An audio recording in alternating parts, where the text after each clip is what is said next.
L'invité du jour sur Grand Lille TV, on va parler sport avec Anthony Chenu, responsable de la Tower Run à Lille. Bonjour. Bonjour. On en a parlé déjà un petit peu dans les flashs aujourd'hui, hier. La Tower Run, c'est cette course verticale à la tour Lille-Europe, juste à côté de la gare du même nom. Une course verticale, 25 étages, 550 marches.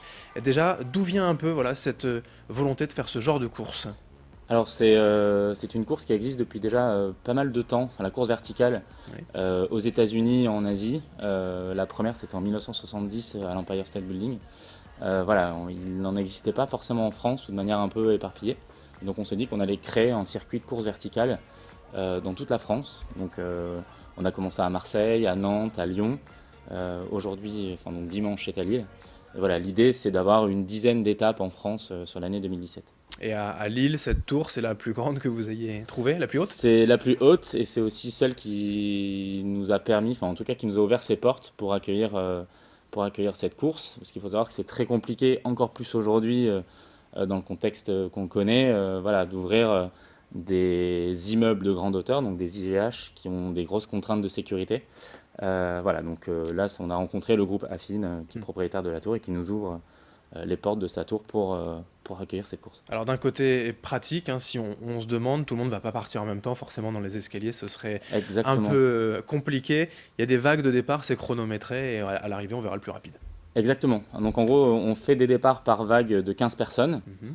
On les fait partir d'un village qu'on a installé sur le parvis Rotterdam qui est pile D'accord. au pied de la tour. On peut choisir le format chronométré, donc l'idée c'est d'arriver le plus vite possible en haut. Et on peut aussi choisir le format non chronométré si on a envie de le faire en famille, entre collègues, entre amis, simplement pour découvrir la discipline. Et à ce moment-là, pareil, on prend le départ avec ses amis et l'idée c'est plus de monter tranquillement en haut.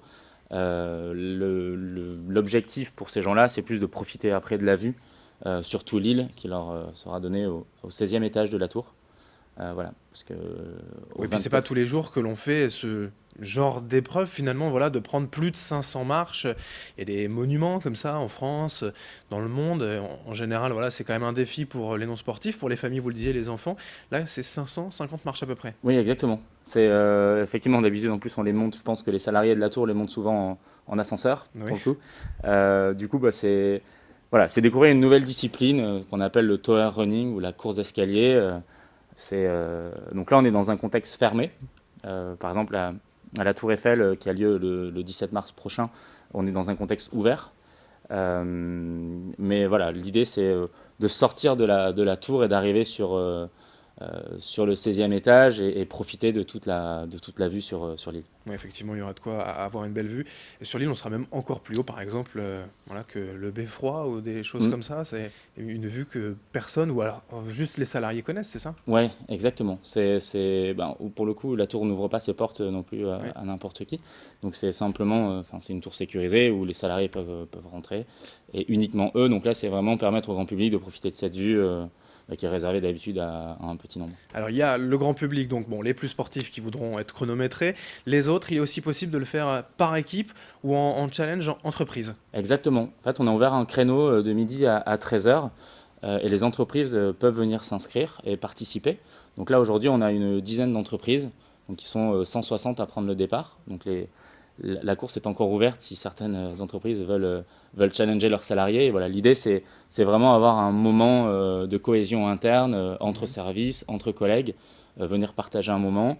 Ils partent, ils montent la tour, ils profitent de la vue, ils redescendent. Il y a un petit cocktail déjeunatoire qui est prévu. C'est pas un relais où chacun va faire 3 ou 4 étages, c'est vraiment tout le monde ensemble, hein, que ce soit par équipe ou par entreprise. Exactement. En fait, là, on a l'impression que 550 marches, c'est beaucoup.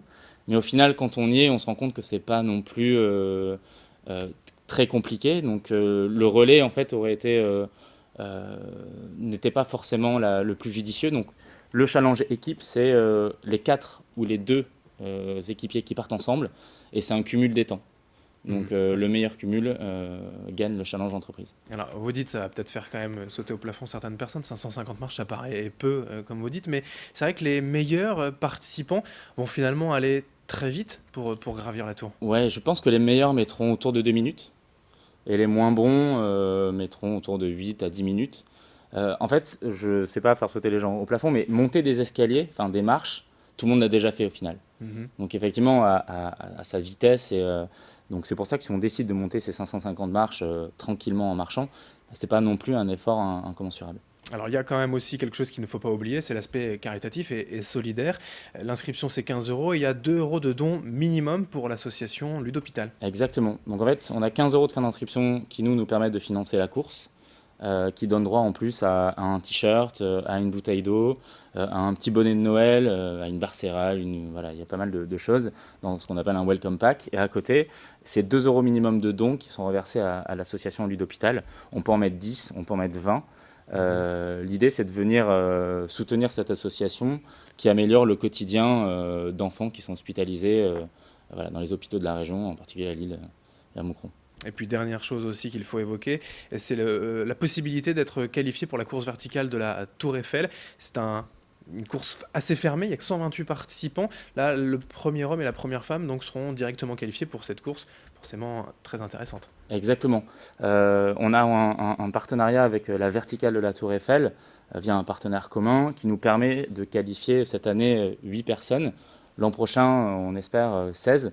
On est en discussion avec eux. Voilà, l'idée, c'est une des courses références dans le monde de la course d'escalier. Et cette année, c'est 128 personnes qui sont qualifiées en fonction de leur performance. Donc c'est quand même très compliqué d'y rentrer. Il y a eu cette année 600 préinscriptions et il n'y a que 128 élus. Voilà, donc notre circuit et cette course de Lille permettra, donc ça sera pour l'édition 2018 pour le coup, mais au meilleur homme et à la meilleure femme de se qualifier pour cette course. Très bien, towerrun.org si cela vous intéresse, c'est dimanche donc la Tour Lille-Europe, 25 étages, 550 marches à peu près. Vous nous direz exactement ceux qui sont arrivés au sommet, combien il y en avait, s'ils arrivent à compter. Merci en tout cas Anthony Fénu, Merci à vous. responsable de l'organisation donc de cette Tower Run, d'être venu aujourd'hui et nous en parler, nous présenter l'événement. Merci à vous de nous avoir suivis. Dans un instant, la suite sur Grand Lille TV, météo et infotrafic.